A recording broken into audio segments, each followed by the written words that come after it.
एकादश अध्याय।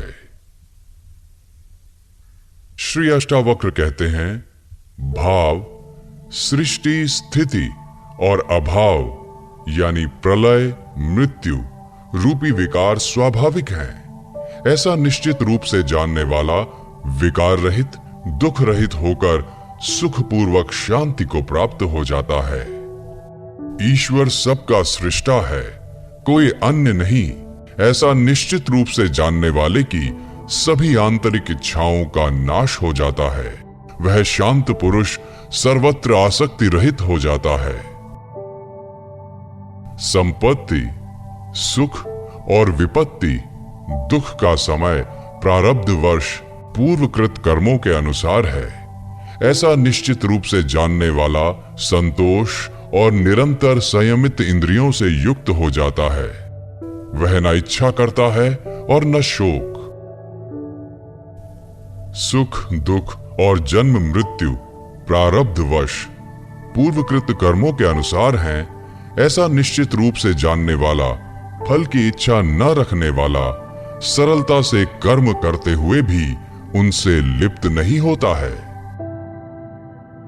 चिंता से ही दुख उत्पन्न होते हैं, किसी अन्य कारण से नहीं। ऐसा निश्चित रूप से जानने वाला चिंता से रहित होकर सुख, शांति और सभी इच्छाओं से मुक्त हो जाता है। न मैं ये शरीर हूं और न ये शरीर मेरा है, मैं ज्ञान स्वरूप हूं। ऐसा निश्चित रूप से जानने वाला जीवन मुक्ति को प्राप्त करता है। वह किए हुए और न किए हुए कर्मों का स्मरण नहीं करता। तृण से लेकर ब्रह्मा तक सब कुछ मैं ही हूं। ऐसा निश्चित रूप से जानने वाला विकल्प यानी कामना रहित, पवित्र, शांत और प्राप्त अप्राप्त से आसक्ति रहित हो जाता है। अनेक आश्चर्यों से युक्त यह विश्व अस्तित्वहीन है। ऐसा निश्चित रूप से जानने वाला इच्छा रहित और शुद्ध अस्तित्व हो जाता है। वह अपार शांति प्राप्त करता है।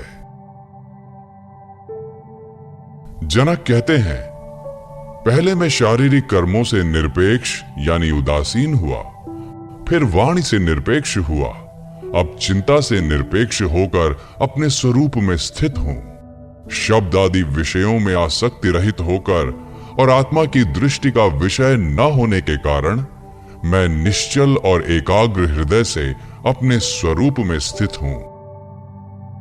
अध्यास यानी असत्य ज्ञान आदि असामान्य स्थितियों और समाधि को एक नियम के समान देखते हुए मैं अपने स्वरूप में स्थित हूं।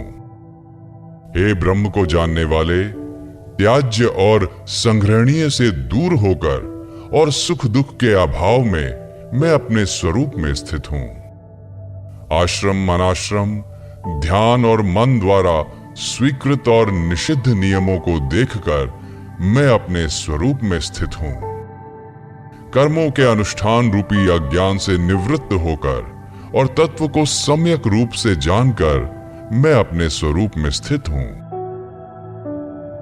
अचिंत्य के संबंध में विचार करते हुए भी विचार पर ही चिंतन किया जाता है। अतः उस विचार का भी परित्याग करके मैं अपने स्वरूप में स्थित हूं। जो इस प्रकार से आचरण करता है वह कृतार्थ यानी मुक्त हो जाता है। जिसका इस प्रकार का स्वभाव है वह कृतार्थ हो जाता है। त्रयोदश अध्याय।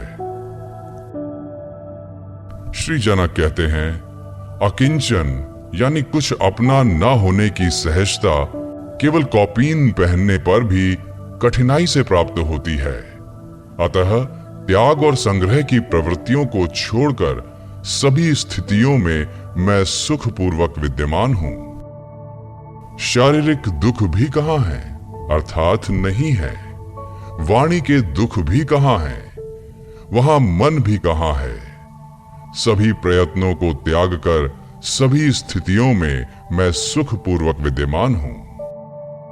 किए हुए किसी भी कार्य का वस्तुतः कोई अस्तित्व नहीं है। ऐसा तत्वपूर्वक विचार करके जब जो भी कर्तव्य है उसको करते हुए सभी स्थितियों में मैं सुखपूर्वक विद्यमान हूं। शरीर भाव में स्थित योगियों के लिए कर्म और अकर्म रूपी बंधनकारी भाव होते हैं, पर संयोग और वियोग की प्रवृत्तियों को छोड़कर सभी स्थितियों में मैं सुखपूर्वक विद्यमान हूं। विश्राम, गति, शयन, बैठने, चलने और स्वप्न में वस्तुतः मेरे लाभ और हानि नहीं है, अतः सभी स्थितियों में मैं सुखपूर्वक विद्यमान हूं। सोने में मेरी हानि नहीं है और उद्योग अथवा अनुद्योग में मेरा लाभ नहीं है, अतः हर्ष और शोक की प्रवृत्तियों को छोड़कर सभी स्थितियों में मैं सुखपूर्वक विद्यमान हूं।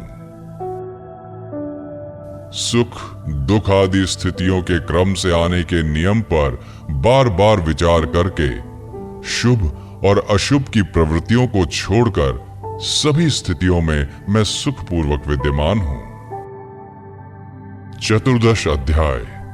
जनक कहते हैं, जो स्वभाव से ही विचार शून्य है और शायद ही कभी कोई इच्छा करता है, वह पूर्व स्मृतियों से उसी प्रकार मुक्त हो जाता है जैसे कि नींद से जागा हुआ व्यक्ति अपने सपनों से। जब मैं कोई इच्छा नहीं करता, तब मुझे धन, मित्रों, विषयों, शास्त्रों और विज्ञान से क्या प्रयोजन है। साक्षी पुरुष रूपी परमात्मा या ईश्वर को जानकर मैं बंधन और मोक्ष से निरपेक्ष हो गया हूं और मुझे मोक्ष की चिंता भी नहीं है। आंतरिक इच्छाओं से रहित, बाह्य रूप में चिंता रहित आचरण वाले, प्रायः मत्त पुरुषों जैसे ही दिखने वाले प्रकाशित पुरुष अपने जैसे प्रकाशित पुरुषों द्वारा ही पहचाने जा सकते हैं। पंचदश अध्याय।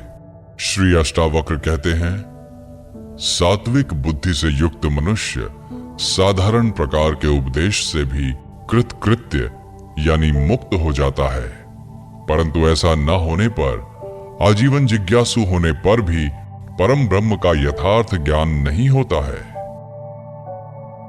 विषयों से उदासीन होना मोक्ष है और विषयों में रस लेना बंधन है। ऐसा जानकर तुम्हारी जैसी इच्छा हो वैसा ही करो। वाणी, बुद्धि और कर्मों से महान कार्य करने वाले मनुष्यों को तत्वज्ञान शांत, स्तब्ध और कर्म न करने वाला बना देता है, अतः सुख की इच्छा रखने वाले इसका त्याग कर देते हैं। न तुम शरीर हो और न ये शरीर तुम्हारा है, न ही तुम भोगने वाले अथवा करने वाले हो। तुम चैतन्य रूप हो, शाश्वत साक्षी हो, इच्छा रहित हो, अतः सुखपूर्वक हो। राग और द्वेष मन के धर्म है और तुम किसी भी प्रकार से मन नहीं हो। तुम कामना रहित हो, ज्ञान स्वरूप हो, विकार रहित हो, अतः सुखपूर्वक रहो। समस्त प्राणियों में स्वयं मैं और स्वयं को सभी प्राणियों में स्थित जानकर अहंकार और आसक्ति से रहित होकर तुम सुखी हो जाओ। इस विश्व की उत्पत्ति तुमसे उसी प्रकार होती है जैसे कि समुद्र से लहरों की, इसमें संदेह नहीं है। तुम चैतन्य स्वरूप हो, अतः चिंता रहित हो जाओ। हे प्रिय, इस अनुभव पर निष्ठा रखो, इस पर श्रद्धा रखो। इस अनुभव की सत्यता के संबंध में मोहित मत हो। तुम ज्ञान स्वरूप हो, तुम प्रकृति से परे और आत्म स्वरूप भगवान हो। गुणों से निर्मित यह शरीर स्थिति, जन्म और मरण को प्राप्त होता है। आत्मा न आती है और न ही जाती है, अतः तुम शोक क्यों करते हो? यह शरीर सृष्टि के अंत तक रहे अथवा आज ही नाश को प्राप्त हो जाए, तुम तो चैतन्य स्वरूप हो। इससे तुम्हारी क्या हानि या लाभ है? अनंत महासमुद्र रूप तुम में लहर रूप यह विश्व स्वभाव से ही उदय और अस्त को प्राप्त होता है। इसमें तुम्हारी क्या वृद्धि या क्षति है? हे प्रिय, तुम केवल चैतन्य रूप हो और यह विश्व तुमसे अलग नहीं है। अतः किसी की किसी से श्रेष्ठता या निम्नता की कल्पना किस प्रकार की जा सकती है? इस अव्यय, शांत, चैतन्य निर्मल आकाश में तुम अकेले ही हो। अतः तुम में जन्म, कर्म और अहंकार की कल्पना किस प्रकार की जा सकती है?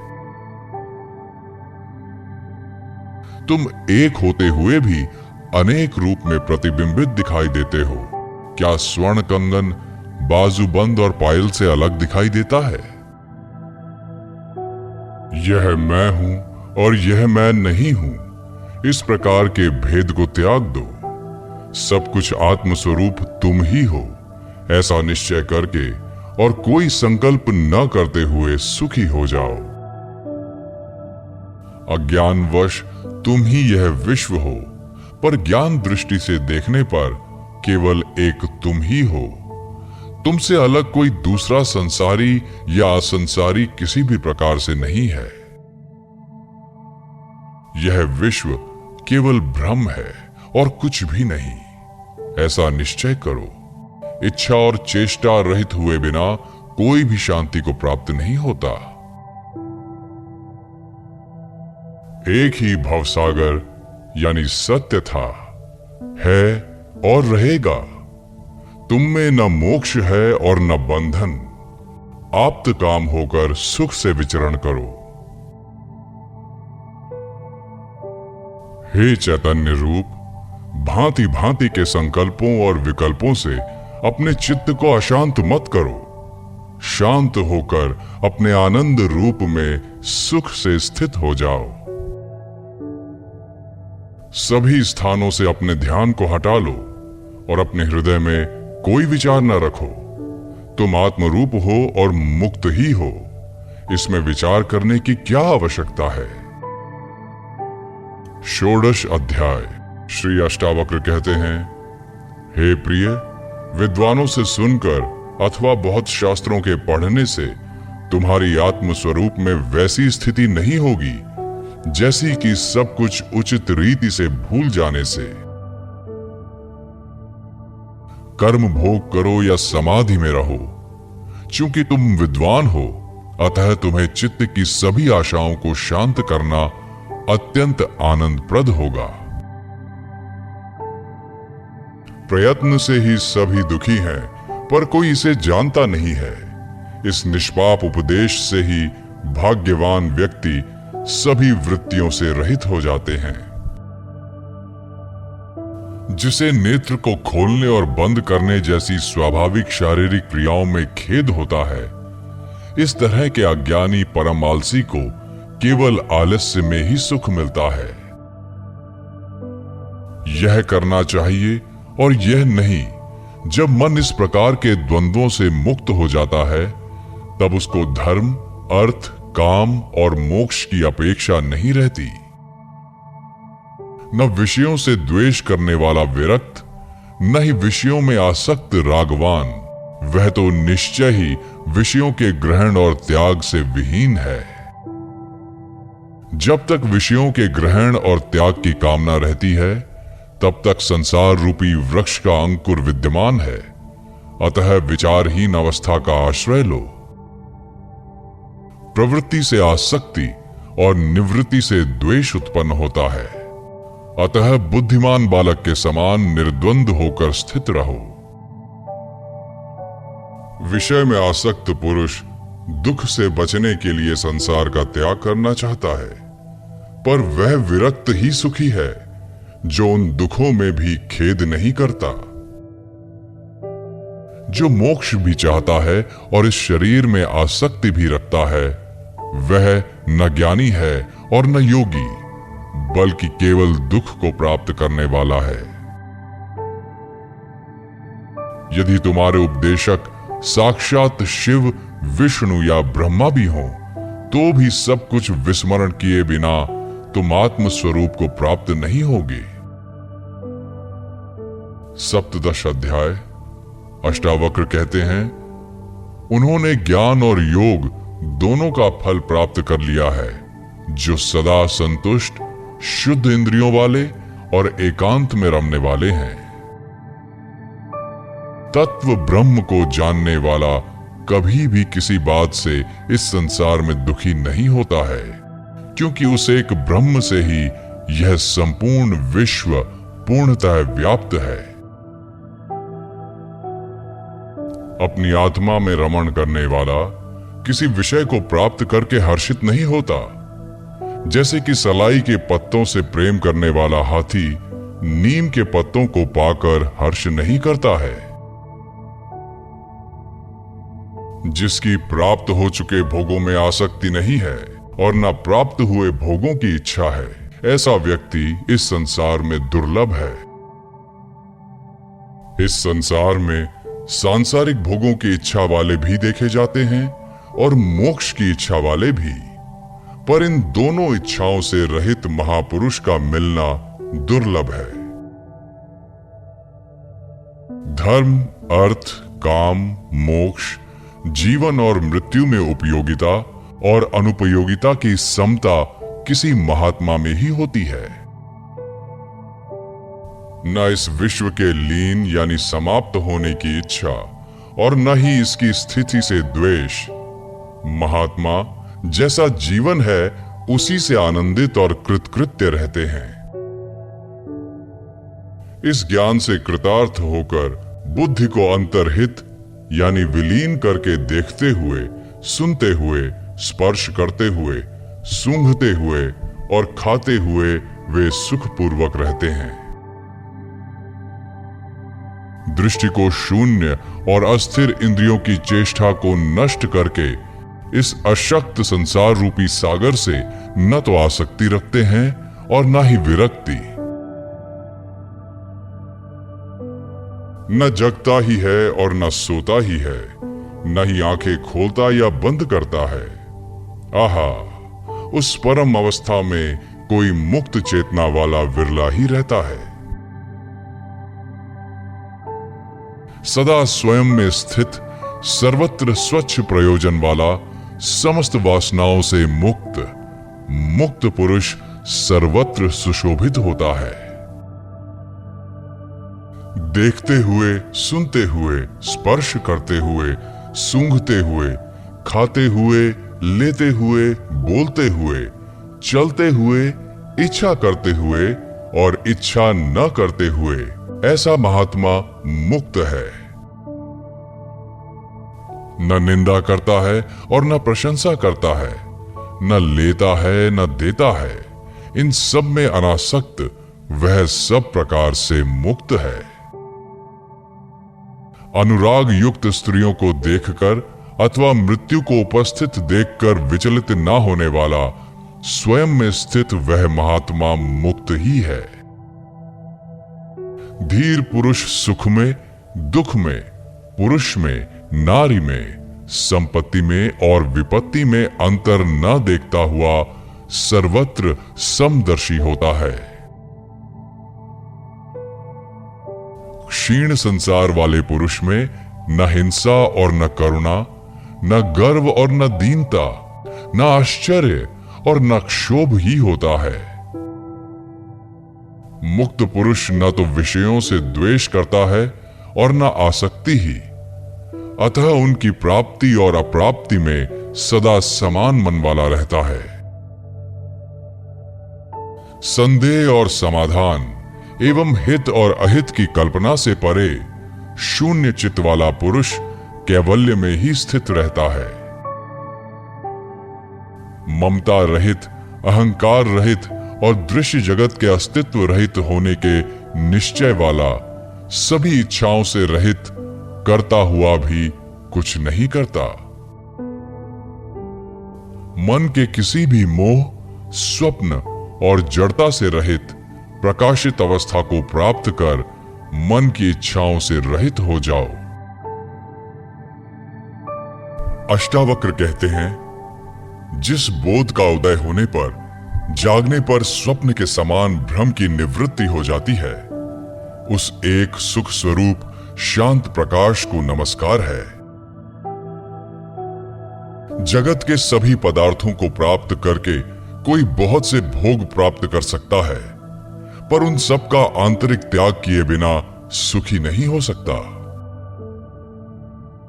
जिसका मन यह कर्तव्य है और यह अकर्तव्य आदि दुखों की तीव्र ज्वाला से झुलस रहा है, उसे भला कर्म त्याग रूपी शांति की अमृत धारा का सेवन किए बिना सुख की प्राप्ति कैसे हो सकती है। यह संसार केवल एक भावना मात्र है, परमार्थत कुछ भी नहीं है। भाव और अभाव के रूप में स्वभावतः स्थित पदार्थों का कभी अभाव नहीं हो सकता। आत्मा न तो दूर है और न पास, वो तो प्राप्त ही है। तुम स्वयं ही हो उसमें, न विकल्प है, न प्रयत्न, न विकार और न मल ही। अज्ञान मात्र की निवृत्ति और स्वरूप का ज्ञान होते ही दृष्टि का आवरण भंग हो जाता है और तत्व को जानने वाला शोक से रहित होकर शोभायमान हो जाता है। सब कुछ कल्पना मात्र है और आत्मा नित्य मुक्त है। धीर पुरुष इस तथ्य को जानकर फिर बालक के समान क्या अभ्यास करें। आत्मा ही ब्रह्म है और भाव अभाव कल्पित हैं। ऐसा निश्चय हो जाने पर निष्काम ज्ञानी फिर क्या जाने, क्या कहे और क्या करे। सब आत्मा ही है, ऐसा निश्चय करके जो चुप हो गया है, उस पुरुष के लिए यह मैं हूं, यह मैं नहीं हूं आदि कल्पनाएं भी शांत हो जाती हैं। अपने स्वरूप में स्थित होकर शांत हुए तत्वज्ञानी के लिए न विक्षेप है और न एकाग्रता, न ज्ञान है और न अज्ञान, न सुख है और न दुख। जो योगी स्वभाव से ही विकल्प रहित है, उसके लिए अपने राज्य में या भिक्षा में, लाभ हानि में, भीड़ में या सूने जंगल में कोई अंतर नहीं। यह कर लिया और यह कार्य शेष है। इन द्वंद्वों से जो मुक्त है, उसके लिए धर्म कहां, कर्म कहां, अर्थ कहां और विवेक कहां। जीवन मुक्त योगी का न तो कुछ कर्तव्य है और न ही उसके हृदय में कोई अनुराग है। जैसे भी जीवन बीत जाए वैसी ही उसकी स्थिति है। जो महात्मा सभी संकल्पों की सीमा पर विश्राम कर रहा है, उसके लिए मोह कहां, संसार कहां, ध्यान कहां और मुक्ति भी कहां। जिसने इस संसार को वास्तव में देखा हो, वह कहे कि ये नहीं है, नहीं है। जो कामना रहित है, वह तो इसको देखते हुए भी नहीं देखता। जिसने अपने से भिन्न परम ब्रह्म को देखा हो, वह चिंतन किया करे कि वह ब्रह्म मैं हूं। पर जिसे कुछ दूसरा दिखाई नहीं देता, वह निश्चिंत क्या विचार करे। जिसने अपने स्वरूप में कभी कोई विक्षेप देखा हो, वह उसको रोके। तत्व को जानने वाले का विक्षेप कभी होता ही नहीं है। किसी साध्य के बिना वो क्या करे। तत्वज्ञ तो सांसारिक लोगों से उल्टा ही होता है। वह सामान्य लोगों जैसा व्यवहार करता हुआ भी अपने स्वरूप में न समाधि देखता है, न विक्षेप और न लय ही। तत्वज्ञ भाव और अभाव से रहित, तृप्त और कामना रहित होता है। लौकिक दृष्टि से कुछ उल्टा सीधा करते हुए भी वह कुछ भी नहीं करता। तत्वज्ञ का प्रवृत्ति या निवृत्ति का दुराग्रह नहीं होता। जब जो सामने आ जाता है, तब उसे करके वह आनंद से रहता है। ज्ञानी कामना, आश्रय और परतंत्र आदि के बंधनों से सर्वथा मुक्त होता है। प्रारब्ध रूपी वायु के वेग से उसका शरीर उसी प्रकार गतिशील रहता है जैसे वायु के वेग से सूखा पत्ता। जो संसार से मुक्त है वह न कभी हर्ष करता है और न विषाद। उसका मन सदा शीतल रहता है। वह शरीर रहते हुए भी विदेह के समान सुशोभित होता है। जिसका अंतर्मन शीतल और स्वच्छ है, जो आत्मा में ही रमण करता है, उस धीर पुरुष की न तो किसी त्याग की इच्छा होती है और न कुछ पाने की आशा। जिस धीर पुरुष का चित्त स्वभाव से ही निर्विषय है, वह साधारण मनुष्य के समान प्रारब्धवश बहुत से कार्य करता है, पर उसका उसे न तो मान होता है और न अपमान ही। यह कर्म शरीर ने किया है, मैंने नहीं, मैं तो शुद्ध स्वरूप हूं। इस प्रकार जिसने निश्चय कर लिया है, वह कर्म करता हुआ भी नहीं करता। सुखी और श्रीमान जीवन मुक्त विषयी के समान काम करता है, परंतु विषयी नहीं होता है। वह तो सांसारिक कार्य करता हुआ भी शोभा को प्राप्त होता है। जो धीर पुरुष अनेक विचारों से थक कर अपने स्वरूप में विश्राम पा चुका है, वह न कल्पना करता है, न जानता है, न सुनता है और न ही देखता है। ऐसा ज्ञानी समाधि में आग्रह न होने के कारण मुमुक्षु नहीं और विक्षेप न होने के कारण विषयी नहीं है। मेरे अतिरिक्त जो कुछ भी दिख रहा है वह सब कल्पित ही है, ऐसा निश्चय करके सबको देखता हुआ वह ब्रह्म ही है।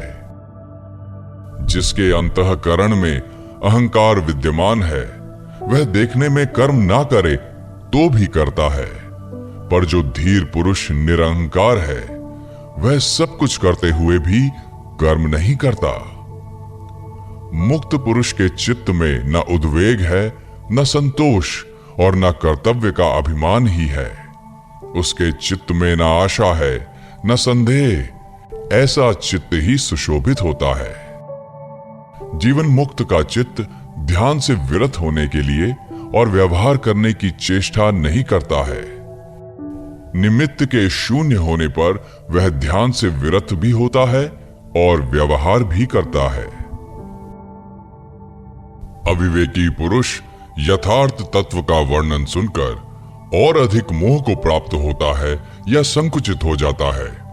कभी कभी तो कुछ बुद्धिमान भी उसी अविवेकी के समान व्यवहार करने लगते हैं।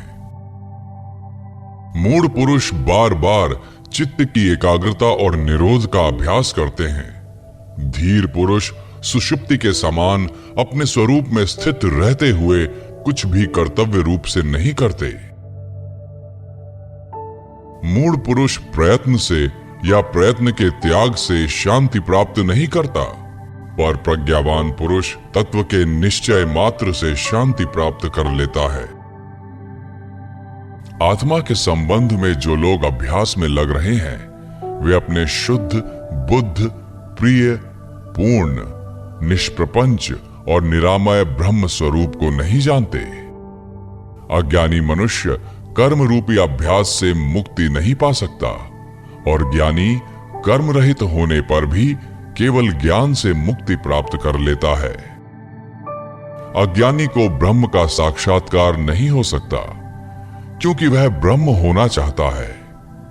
ज्ञानी पुरुष इच्छा ना करने पर भी परम ब्रह्म बोध स्वरूप में रहता है। अज्ञानी निराधार आग्रहों में पड़कर संसार का पोषण करते रहते हैं। ज्ञानियों ने सभी अनर्थों की जड़ इस संसार की सत्ता का ही पूर्ण नाश कर दिया है। अज्ञानी शांति नहीं प्राप्त कर सकता, क्योंकि वह शांत होने की इच्छा से ग्रस्त है। ज्ञानी पुरुष तत्व का दृढ़ निश्चय करके सदैव शांत चित्त ही रहता है। अज्ञानी को आत्म साक्षात्कार कैसे हो सकता है, जब वह दृश्य पदार्थों के आश्रय को स्वीकार करता है। ज्ञानी पुरुष तो वे हैं जो दृश्य पदार्थों को न देखते हुए अपने अविनाशी स्वरूप को ही देखते हैं। जो आग्रह करता है उस मूर्ख का चित्त निरुद्ध कहां है? आत्मा में रमण करने वाले धीर पुरुष का चित्त तो सदैव स्वाभाविक रूप से निरुद्ध ही रहता है। कोई पदार्थ की सत्ता की भावना करता है और कोई पदार्थों की असत्ता की। ज्ञानी तो भाव अभाव दोनों की भावना को छोड़कर निश्चिंत रहता है। बुद्धिहीन पुरुष अज्ञानवश अपने शुद्ध अद्वितीय स्वरूप का ज्ञान तो प्राप्त करते नहीं, पर केवल भावना करते हैं। उन्हें जीवन पर्यंत शांति नहीं मिलती। मुमुक्षु पुरुष की बुद्धि कुछ आश्रय ग्रहण किए बिना नहीं रहती। मुक्त पुरुष की बुद्धि तो सब प्रकार से निष्काम और निराश्रय ही रहती है। अज्ञानी पुरुष विषय रूपी मत वाले हाथियों को देखकर भयभीत हो जाते हैं और शरण के लिए तुरंत निरोध और एकाग्रता की सिद्धि के लिए झटपट चित्त की गुफा में घुस जाते हैं। कामना रहित ज्ञानी सिंह है। उसे देखते ही विषय रूपी मत वाले हाथी चुपचाप भाग जाते हैं। उनकी एक नहीं चलती, उल्टे वे तरह तरह से खुशामद करके सेवा करते हैं। शंका रहित ज्ञानी पुरुष मुक्त के साधनों का अभ्यास नहीं करता। वह तो देखते, सुनते, छूते, सूंघते, भोगते हुए भी आनंद में मग्न रहता है। शुद्ध बुद्धि पुरुष वस्तु तत्व के केवल सुनने मात्र से आकुलता रहित हो जाता है। फिर आचार अनाचार या उदासीनता पर उसकी दृष्टि नहीं जाती। स्वभाव में स्थित ज्ञानी शुभ हो या अशुभ, जो सब करने के लिए सामने आ जाता है, तब वह उसे बालक की चेष्टा के समान सरलता से कर डालता है। स्वतंत्रता से ही सुख की प्राप्ति होती है। स्वतंत्रता से ही परम तत्व की उपलब्धि होती है। स्वतंत्रता से ही परम शांति की प्राप्ति होती है। स्वतंत्रता से ही परम पद मिलता है। जब साधक अपने आप को अकर्ता और अभोक्ता निश्चय कर लेता है, तब उसके चित्त की सभी वृत्तियां क्षीण हो जाती हैं। धीर पुरुष की स्वाभाविक स्थिति विक्षोभ युक्त होने पर भी श्रेष्ठ है, पर जिसके चित्त में अनेक इच्छाएं भरी हैं, उस अज्ञानी पुरुष पर बनावटी शांति शोभा नहीं पाती। धीर पुरुष बड़े भोगों में आनंद करते हैं और पर्वतों की गहन गुफाओं में भी निवास करते हैं, पर वे कल्पना, बंधन और बुद्धि की वृत्तियों से मुक्त होते हैं। धीर पुरुष शास्त्रज्ञ ब्राह्मण, देवता, तीर्थ, स्त्री, राजा और प्रिय को देखकर उनका स्वागत करता है, पर उसके हृदय में कोई कामना नहीं होती। सेवक, पुत्र, स्त्री, नाती और सगोत्र द्वारा हंसी उदय जाने पर, धिक्कारने पर भी योगी के चित्त में थोड़ा सा भी विकार उत्पन्न नहीं होता।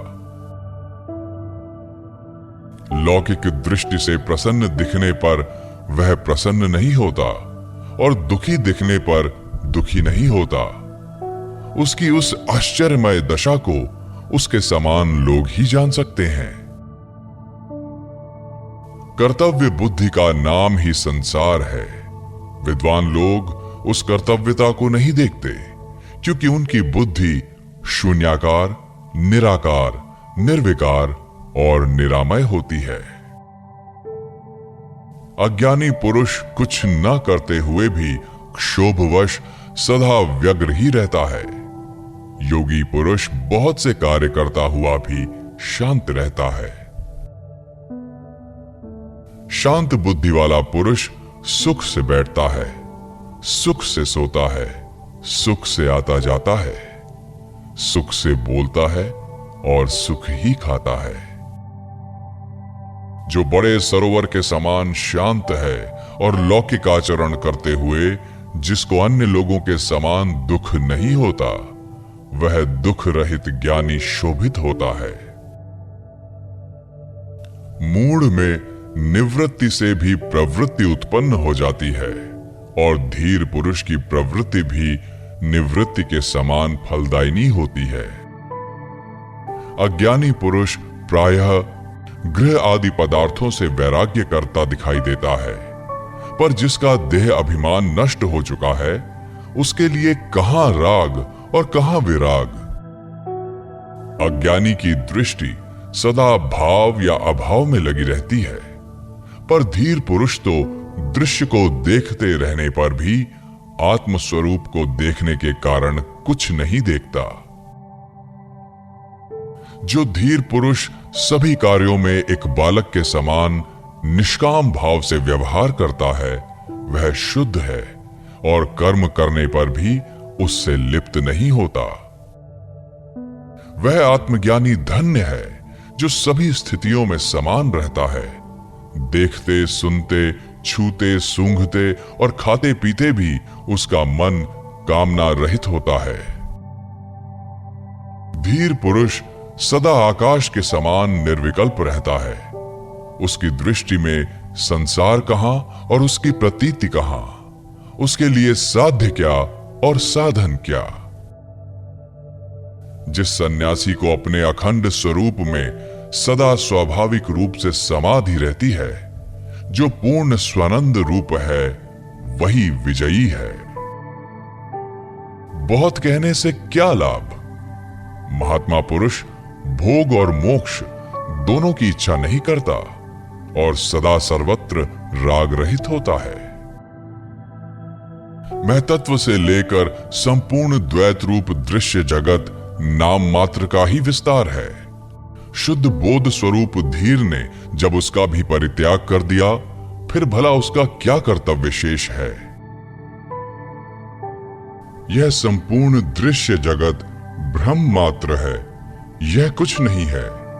ऐसे निश्चय से युक्त पुरुष दृश्य की स्फूर्ति से भी रहित हो जाता है और स्वभाव से ही शांत हो जाता है। जो शुद्ध स्फुरण रूप है, जिसे दृश्य सत्तावान मालूम पड़ता है, उसके लिए विधि क्या, वैराग्य क्या, त्याग क्या और शांति भी क्या। जो अनंत रूप में स्वयं स्फुरित हो रहा है और प्रकृति की पृथक सत्ता को नहीं देखता है, उसके लिए बंधन कहां, मोक्ष कहां, हर्ष कहां और विषाद कहां। बुद्धि के अंत तक ही संसार है और यह केवल माया का विवर्त है। इस तत्व को जानने वाला बुद्धिमान ममता, अहंकार और कामना से रहित होकर शोभित होता है। जो मुनि संताप से रहित अपने अविनाशी स्वरूप को जानता है, उसके लिए विद्या कहां और विश्व कहां, अथवा देह कहां और मैं मेरा कहां। जड़ बुद्धि वाला यदि निरोध आदि कर्मों को छोड़ देता है तो अगले क्षण बड़े बड़े मनोरथ बनाने और प्रलाप करने लगता है। अज्ञानी तत्व का श्रवण करके भी अपनी मूढ़ता का त्याग नहीं करता। वह बाह्य रूप से तो निसंकल्प हो जाता है, पर उसके अंतर मन में विषयों की इच्छा बनी रहती है। ज्ञान से जिसका कर्म बंधन नष्ट हो गया है, वह लौकिक रूप से कर्म करता रहे तो भी उसके कुछ करने या कहने का अवसर नहीं रहता, क्योंकि वह अकर्ता और अवक्ता है।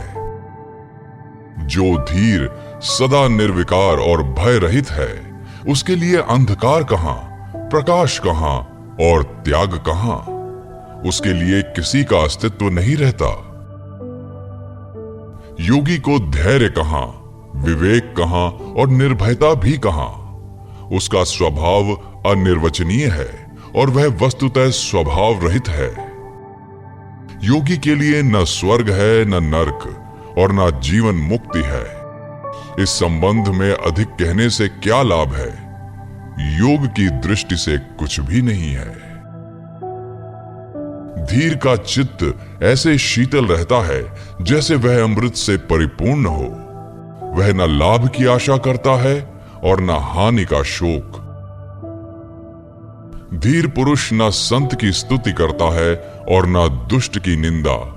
वह सुख दुख में समान स्वयं में तृप्त रहता है वह अपने लिए कोई भी कर्तव्य नहीं देखता। धीर पुरुष न संसार से द्वेष करता है और न आत्मदर्शन की इच्छा। वह हर्ष और शोक से रहित है। लौकिक दृष्टि से वह न तो मृत है और न जीवित। जो धीर पुरुष पुत्र स्त्री आदि के प्रति आसक्ति से रहित होता है, विषय की उपलब्धि में उसकी प्रवृत्ति नहीं होती, अपने शरीर के लिए भी निश्चिंत रहता है, सभी आशाओं से रहित होता है, वह सुशोभित होता है। जहां सूर्यास्त हुआ वहां सो लिया, जहां इच्छा हुई वहां रह लिया, जो सामने आया उसी के अनुसरण व्यवहार कर लिया। इस प्रकार धीर सर्वत्र संतुष्ट रहता है। जो अपने आत्म स्वरूप में विश्राम करते हुए भी सभी प्रपंचों का नाश कर चुका है, उस महात्मा को शरीर रहे अथवा नष्ट हो जाए ऐसी चिंता भी नहीं होती। ज्ञानी पुरुष संग्रह रहित, स्वच्छंद, निर्द्वंद और संशय रहित होता है। वह किसी भाव में आसक्त नहीं होता, वह तो केवल आनंद से विहार करता है। धीर पुरुष की हृदय ग्रंथि खुल जाती है, रज और तम नष्ट हो जाते हैं। वह मिट्टी के ढेले, पत्थर और सोने को समान दृष्टि से देखता है। ममता रहित वह सुशोभित होता है। जो इस दृश्य प्रपंच पर ध्यान नहीं देता, आत्म तृप्त है, जिसके हृदय में जरा सी भी कामना नहीं होती, ऐसे मुक्तात्मा की तुलना किसके साथ की जा सकती है। कामना रहित धीर पुरुष के अतिरिक्त ऐसा कौन है जो जानते हुए भी ना जाने, देखते हुए भी ना देखे और बोलते हुए भी ना बोले। राजा हो या रंक, जो कामना रहित है वह ही सुशोभित होता है। जिसकी दृश्य वस्तुओं में शुभ और अशुभ बुद्धि समाप्त हो गई है, वह निष्काम है। योगी निष्कपट, सरल और चरित्रवान होता है। उसके लिए स्वच्छंदता क्या, संकोच क्या और तत्व विचार भी क्या। जो अपने स्वरूप में विश्राम करके तृप्त है, आशा रहित है, दुख रहित है, वह अपने अंतःकरण में जिस आनंद का अनुभव करता है, वह कैसे किसी को बताया जा सकता है। धीर पुरुष पद पद पर तृप्त रहता है। वह सोकर भी नहीं सोता, वह स्वप्न देखकर भी नहीं देखता और जागृत रहने पर भी नहीं जागता। धीर पुरुष चिंतावान होने पर भी चिंता रहित होता है, इंद्रिय युक्त होने पर भी इंद्रिय रहित होता है, बुद्धि युक्त होने पर भी बुद्धि रहित होता है और अहंकार सहित होने पर भी अहंकार रहित होता है। धीर पुरुष न सुखी होता है और न दुखी, न विरक्त होता है और न अनुरक्त, वह न मुमुक्षु है और न मुक्त, वह कुछ नहीं है, कुछ नहीं। धीर पुरुष विक्षेप में विक्षिप्त नहीं होता, समाधि में समाधिस्थ नहीं होता, उसकी लौकिक जड़ता में वह जड़ नहीं है और पांडित्य में पंडित नहीं है। धीर पुरुष सभी स्थितियों में अपने स्वरूप में स्थित रहता है, कर्तव्य रहित होने से शांत होता है, सदा समान रहता है। तृष्णा रहित होने के कारण उसने क्या किया और क्या नहीं, इन बातों का स्मरण नहीं करता। वंदना करने से वो प्रसन्न नहीं होता, निंदा करने से क्रोधित नहीं होता, मृत्यु से उद्वेग नहीं करता और जीवन का अभिनंदन नहीं करता। शांत बुद्धि वाला धीर न तो जनसमूह की ओर दौड़ता है और न वन की ओर। वह जहां जिस स्थिति में होता है वहां ही समचित से आसीन रहता है। 9वां अध्याय।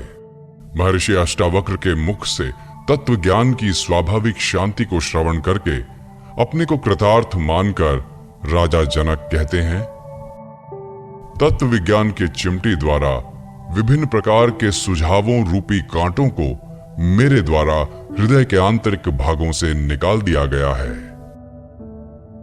अपनी महिमा में स्थित मेरे लिए क्या धर्म है और क्या काम है, क्या अर्थ है और क्या विवेक है, क्या द्वैत है और क्या अद्वैत है, अर्थात नहीं है। अपनी महिमा में स्थित मेरे लिए क्या अतीत है और क्या भविष्य है, और क्या वर्तमान ही है, क्या देश है और क्या काल है, अर्थात नहीं है। अपनी महिमा में स्थित मेरे लिए क्या आत्मा है और क्या अनात्मा है, तथा क्या शुभ है और क्या अशुभ, क्या विचार युक्त होना है और क्या निर्विचार होना है। अपनी महिमा में स्थित मेरे लिए क्या स्वप्न है और क्या सुषुप्ति, तथा क्या जागरण है, क्या तुरीय अवस्था है अथवा क्या भय ही है। अपनी महिमा में स्थित मेरे लिए क्या दूर है और क्या पास है, तथा क्या बाह्य है और क्या आंतरिक है, क्या स्थूल है और क्या सूक्ष्म है, अर्थात नहीं है। अपनी महिमा में स्थित मेरे लिए क्या मृत्यु है और क्या जीवन है, तथा क्या लौकिक है और क्या पारलौकिक है, क्या लय है और क्या समाधि है। अपनी आत्मा में नित्य स्थित मेरे जीवन के 3 उद्देश्य निरर्थक हैं। योग पर चर्चा अनावश्यक है और विज्ञान का वर्णन अनावश्यक है। 20 अध्याय 20वां प्रकरण। राजा जनक कहते हैं, मेरे निष्कलंक स्वरूप में 5 महाभूत कहाँ हैं, या शरीर कहाँ है, और इंद्रियां या मन ही कहाँ हैं, शून्य कहाँ है और निराशा कहाँ है, अर्थात नहीं है। सदा सभी प्रकार के द्वंद्वों से रहित मेरे लिए क्या शास्त्र हैं और क्या आत्मज्ञान, अथवा क्या विषय रहित मन ही है, क्या प्रसन्नता है या क्या संतोष है, क्या विद्या है या क्या अविद्या है, क्या मैं है या क्या वह है, और क्या मेरा ही है, क्या बंधन है अर्थात नहीं है, क्या प्रारब्ध कर्म है और क्या जीवन मुक्ति है। सर्वदा विशेषता परिवर्तन से रहित मुझ में क्या शरीरहीन कैवल्य है। सदा स्वभाव से रहित मुझ में कौन करता है और कौन भोगता, क्या निष्क्रियता है और क्या क्रियाशीलता, क्या प्रत्यक्ष है और क्या अप्रत्यक्ष ही, अर्थात नहीं है। अपने अद्वय यानी दूसरे से रहित स्वरूप में स्थित मेरे लिए क्या संसार है और क्या मुक्ति की इच्छा, कौन योगी है और कौन ज्ञानी, कौन बंधन में है और कौन मुक्त। अपने अद्वय दूसरे से रहित स्वरूप में स्थित मेरे लिए क्या सृष्टि है और क्या प्रलय, क्या साध्य है और क्या साधन, कौन साधक है और क्या सिद्धि है। विशुद्ध मुझ में कौन ज्ञाता है और क्या साक्ष्य है, अर्थात नहीं है। क्या ज्ञेय है और क्या ज्ञान, क्या स्वल्प है और क्या सर्व। सदा निष्क्रिय मुझ में क्या अन्य मनस्कता है और क्या एकाग्रता, क्या विवेक है और क्या विवेकहीनता, क्या हर्ष है और क्या विषाद। सदा विचार रहित मेरे लिए क्या संसार है और क्या परमार्थ, क्या सुख है और क्या दुख। सदा विशुद्ध मेरे लिए क्या माया है और क्या संसार, क्या प्रीति है और क्या विरति, क्या जीव है और क्या वह ब्रह्म। अचल विभाग रहित और सदा स्वयं में स्थित मेरे लिए क्या प्रवृत्ति है और क्या निवृत्ति, क्या मुक्ति है और क्या बंधन, अर्थात नहीं है। विशेषण रहित कल्याण रूप मेरे लिए क्या उपदेश है और क्या शास्त्र, कौन शिष्य है और कौन गुरु, और क्या प्राप्त करने योग्य ही है, क्या है और क्या नहीं, क्या अद्वैत है और क्या द्वैत। अब बहुत क्या कहा जाए, मुझ में कुछ भी भाव नहीं उठता है।